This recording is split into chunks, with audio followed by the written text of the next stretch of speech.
रूस और बरतानिया की चपकलिश सदियों पुरानी है। ये कभी खालिसतन दो बादशाहतों की जंग थी तो कभी दो ईसाई फिरकों की लड़ाई। यूरोप में रंग, नस्ल, जबान और कौमियत की बुनियाद पर लड़ी जाने वाली दो आलमी जंगों के बाद रूस और मगरबी दुनिया के दरमियान 75 साला सर्द जंग का मौसम भी कम खौफनाक और खूनखार नहीं था। गुज़श्ता एक सदी में तमाम हौलनाक जंगों का आगाज भी यूरोप से हुआ और उसका मरकज़ व महवर भी यही आलमी ताकतें थीं। सर्द जंग में इन्होंने अपनी लड़ाई के लिए गरीब मगर वसाइल से माला माल ममालिक को मरकज बना लिया, लेकिन अब ये आग वापस अपने मरकज यूरोप को लौट चुकी है जहां से शुरू हुई थी। ये बहुत खतरनाक मोड़ है क्योंकि तमाम ममालिक ने गुज़श्ता 75 साल में आलाते हर्ब की टेक्नोलॉजी में इस कदर महारत हासिल कर ली है कि चंद सेकंडों में पूरी दुनिया तबाह हो सकती है। यूरोप को हमेशा लड़ने का बहाना चाहिए होता है, किसी दूसरे की सरजमीन पर लड़े या फिर अपना ही घर फूंक कर तमाशा देखे। दुनिया की सबसे तवील और मुसलसल जंग बरतानिया और फ्रांस के दरमियान 24 मई 1337 से 19 अक्टूबर 1453 तक 116 साल लड़ी जाती रही। गुज़श्ता सदी, जिसे जदीद तहजीब की मुहज्जब तरीन सदी कहा जाता है, इसका आगाज भी एक आलमी जंग से हुआ था और उस वक्त एक मोहतात अंदाजे के मुताबिक इन 120 सालों में 20 करोड़ के लगभग लोग मारे जा चुके हैं। बेघर होने वालों, जख्मियों और माजूरों की तो गिनती ही मुमकिन नहीं। नफरत की पुरानी दास्तानें और एक दूसरे पर जुल्म के कदीम किस्से यूरोप में एक बार फिर दोहराए जा रहे हैं। सबसे खौफनाक बात यह है कि पूरे यूरोप में कायम शिद्दत पसंद मुसल्लह दस्ते, जिन्हें दाएं बाजू की मलेशिया कहा जाता है, वो अब यूक्रेन पहुंचना शुरू हो गए हैं। उन्हीं की देखा देखी यूक्रेन की अफवाज ने भी गोल दायरे में लकीरों वाला वो निशान पहनना शुरू कर दिया है जो न्यूजीलैंड की मसाजिद पर 50 मुसलमानों को शहीद करने वाले ऑस्ट्रेलियाई कातिल ने पहना था। इस निशान को स्याह सूरज, ब्लैक सन कहा जाता है, जो जदीद नाजियों की अलामत है, जिसे यूरोप के तमाम ममालिक में सफेद फॉर्म बर्तरी वाले मलेशिया पहनते हैं। यूक्रेन की जंग में हिस्सा लेने का आगाज फ्रांस और फिनलैंड की दाएं बाजू की मलेशिया तंजीमों ने किया और उसके बाद पूरे यूरोप से सैकड़ों सफेद फॉर्म जिहादी यूक्रेन पहुंच चुके हैं। बरतानिया में वो मुसल्ला गिरोह अल्फा मैन असेंबल, जिसने कोरोना के दौरान एक तूफान बर्पा किया था, वो भी यूक्रेन की लड़ाई में अपना हिस्सा डाल रहा है। सूरत हाल बिल्कुल वैसी ही है जैसी 1979 की अफगानिस्तान की थी। जैसे अफगानिस्तान के लिए दुनिया भर के मुसलमान जिहादी इकट्ठे किए गए थे, उसी तरह यूक्रेन की जंग में यूरोप और अमेरिका से सफेद फॉर्म तासुब के अलमबरदार मुसल्ला अफराद वहां पहुंचाए जा रहे हैं। हुकूमतों की सतह पर यूक्रेन में जारी लड़ाई के लिए असलहे की तरसील मुसलसल जारी है। यूरोपीय यूनियन ने पहली किस्त के तौर पर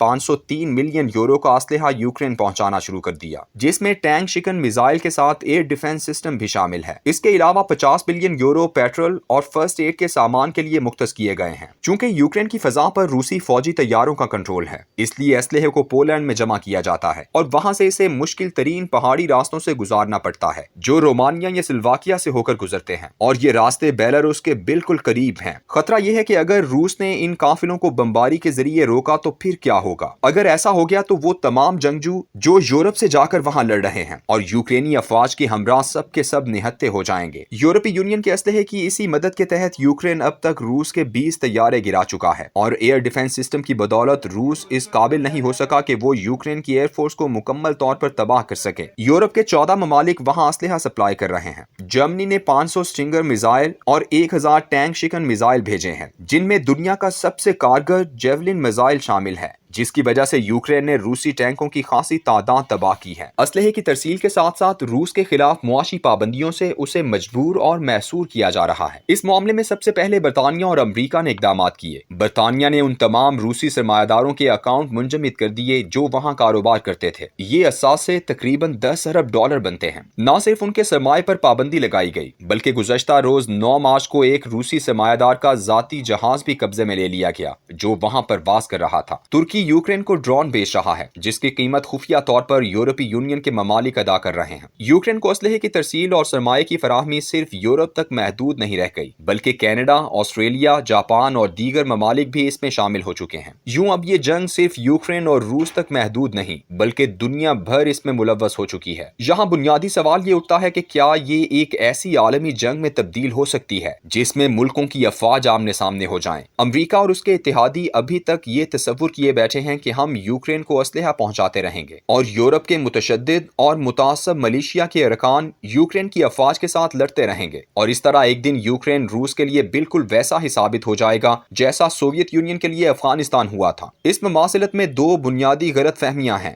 جن پر شاید غور نہیں کیا جا رہا، یا اگر غور کیا بھی گیا ہے تو اسلحے کے تاجروں نے اپنی ہوس کی وجہ سے اسے زیادہ اہمیت نہیں لینے دی۔ پہلی بات یہ ہے کہ یوکرین کی قوم پرستی کا افغانستان کے اسلامی جہاد سے کوئی مقابلہ ہی نہیں۔ ایک جانب موت کے بعد آخرت میں اجر کی تمنا ہے اور دوسری جانب اسی دنیا میں فتح یا شکست۔ دوسری بات یہ ہے کہ افغانستان کی سرزمین کے نشیب و فراز اور قبائلی زندگی جنگ کے لیے انتہائی سازگار تھی، جبکہ یوکرین کا میدان تو ہر فاتح کے لیے ہمیشہ ایک نرم چارہ رہا ہے۔ یوکرین کے لوگ جدید سہولتوں والی زندگی کے ناز و نوم میں پلے ہوئے ہیں اور ان کے لیے جنگ میں زیادہ دیر کھڑے رہنا اگر ناممکن نہیں تو مشکل ضرور ہے۔ لیکن اس تمام صورتحال میں ایک بات جس کا خوف اس وقت دنیا بھر پر طاری ہے، اور وہ یہ کہ روس نہ تو سوویت یونین کی طرح ایک نظریاتی ملک ہے کہ کافی سوچ بچار کے بعد افغانستان سے نکل آئے اور مزید جنگ کو آگے نہ بڑھائے، اور نہ ہی وہاں اب گورباچوف جیسی کمزور قیادت برسر اقتدار ہے۔ آج کا روس اب ایک قوم پرست متعصب روس ہے جس کے پیچھے آرتھوڈاکس چرچ کا مذہبی تعصب بولتا ہے، اور اس کی قیادت پیوٹن کے ہاتھ میں ہے جس کے رویوں سے مغرب خوب سمجھتا ہے کہ وہ شکست سے بچنے کے لیے کچھ بھی کر سکتا ہے، خواہ اسے امریکہ کی طرح ایٹمی ہتھیار کیوں نہ استعمال کرنا پڑے۔ ایسی صورتحال میں روس کا صرف اور صرف ایک ہی نشانہ ہو سکتا ہے، اور وہ ہے برطانیہ۔